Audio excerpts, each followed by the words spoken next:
Of you who have the dual mode unit. This is, I look at dry aging and charcuterie.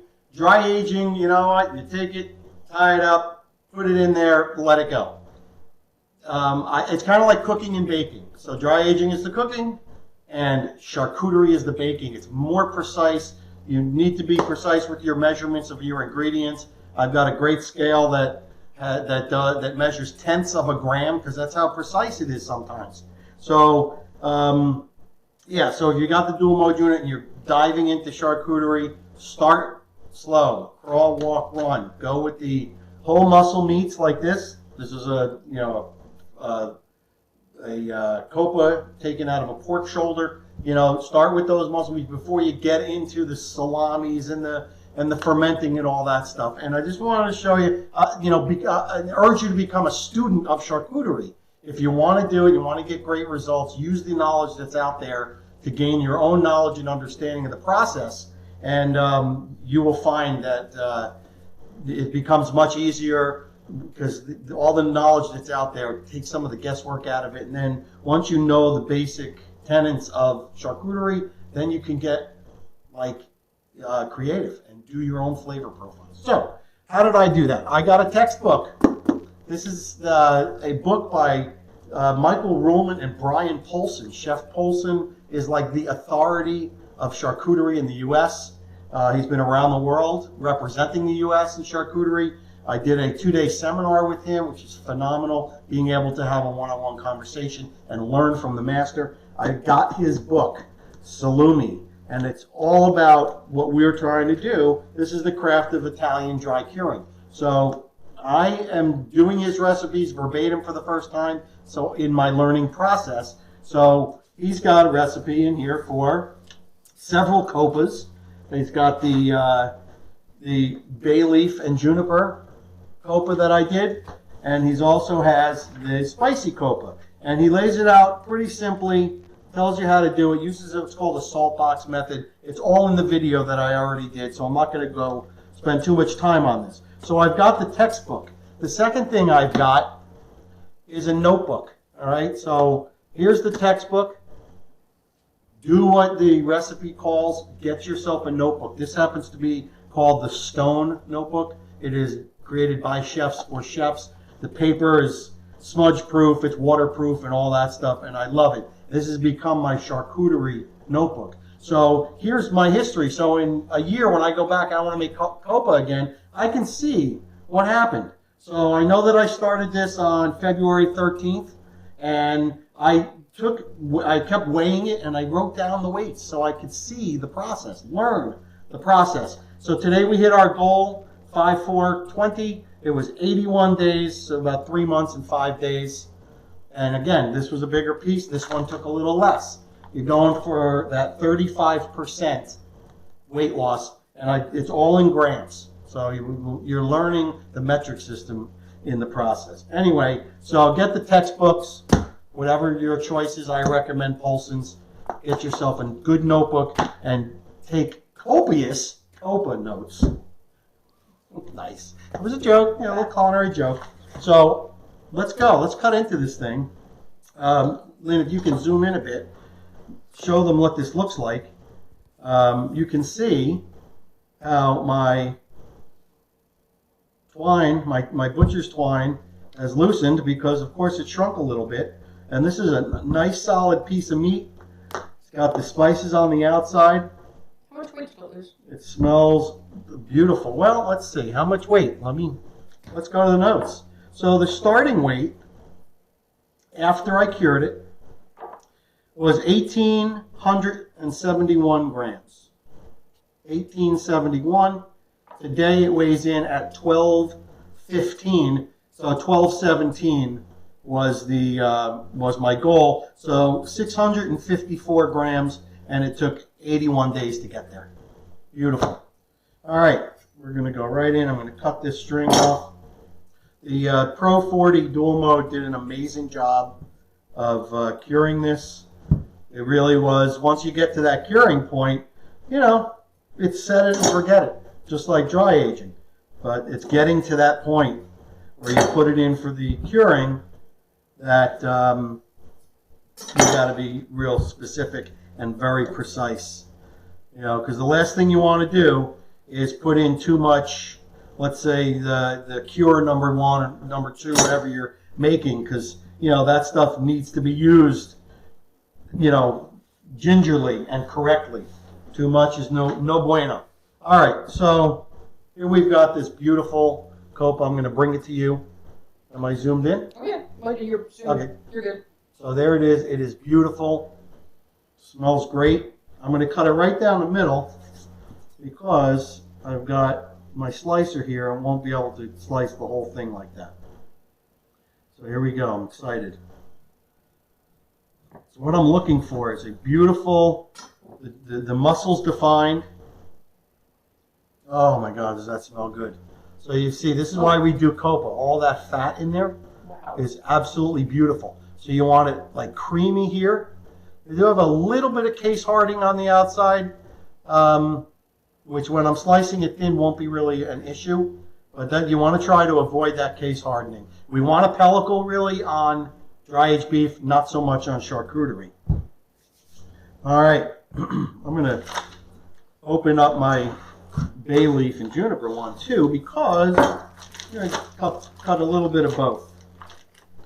And I'll let you see this one. Oh, this smells like garlicky. This one definitely has a more herbal smell to it. Absolutely delicious.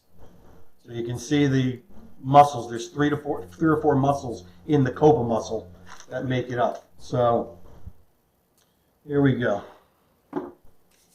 Let's do this. And if anybody has questions, feel free to ask. Feel free to ask. Lynn will field the questions as best she can. She's jumping from 4 or 5 different sites, so Or 6. have a little patience. And if she doesn't get to them, I'll answer them later.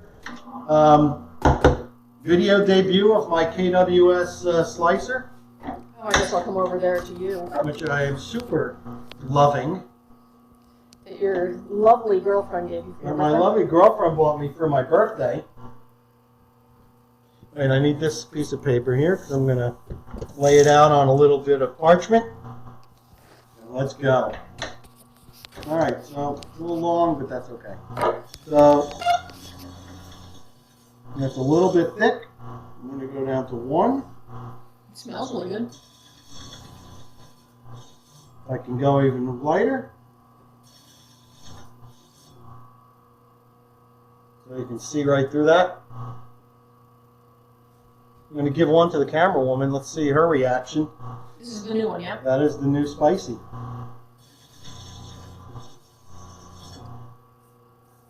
Good? It's awesome. And even though the outside's dry, Yeah. because it's cut so thinly, But you can see how oily and good that is.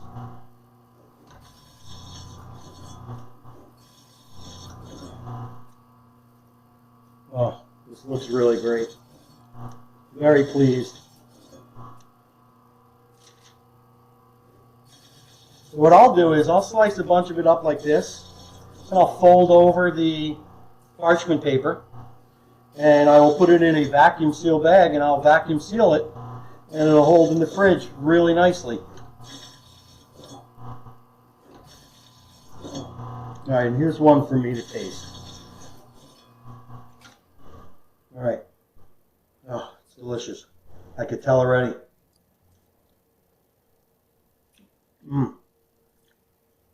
It's like silk. Melts in my mouth. Do I get a little spicy? I get a little spicy. The salt content's beautiful. I get a little spicy at the end, but it's not overly spicy. And this is where I'm learning. If I want to make it really spicy, I know that I need to up the whatever the spice element was. I don't remember if it was cayenne or maybe I think it was Calabrian chilies. I just don't remember, but I know that I can handle more. I have a high tolerance for spice, so I will add and make it much more spicy next time. and you could go higher because even for me, it's fine. Really great. All right, we're going to switch over to the juniper.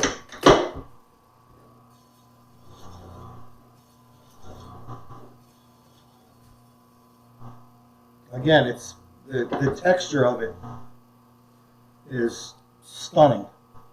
I'm going to do that over here.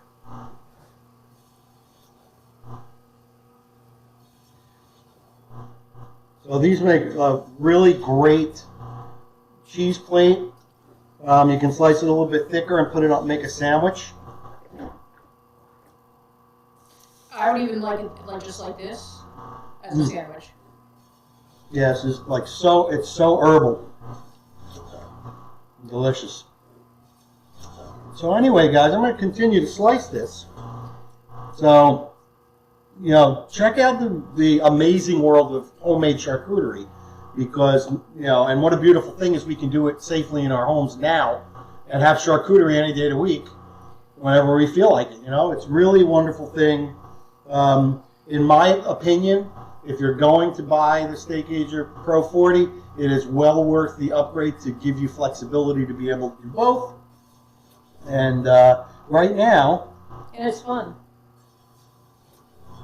Let's see if you want to go and give a little check of how our Genoa salami is doing. Yeah.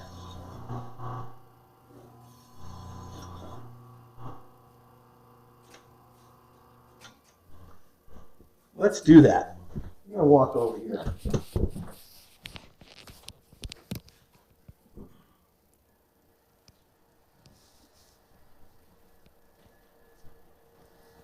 So this, again, I've explained before, this I bought in a market just because it's got a lot of that great white mold, and I want that in my chamber because that's the good stuff.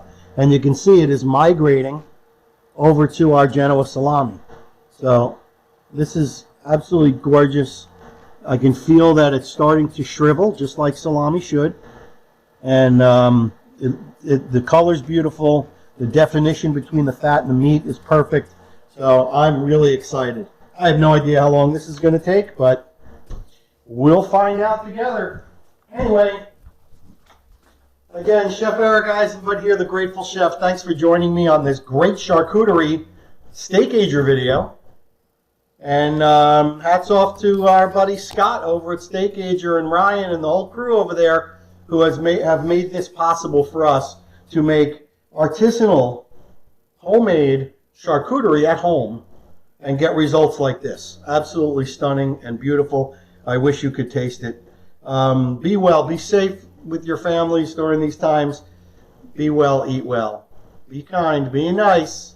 Love each other because we're all we've got. I'll see you on the next Grateful Chef and Steakager video. Peace.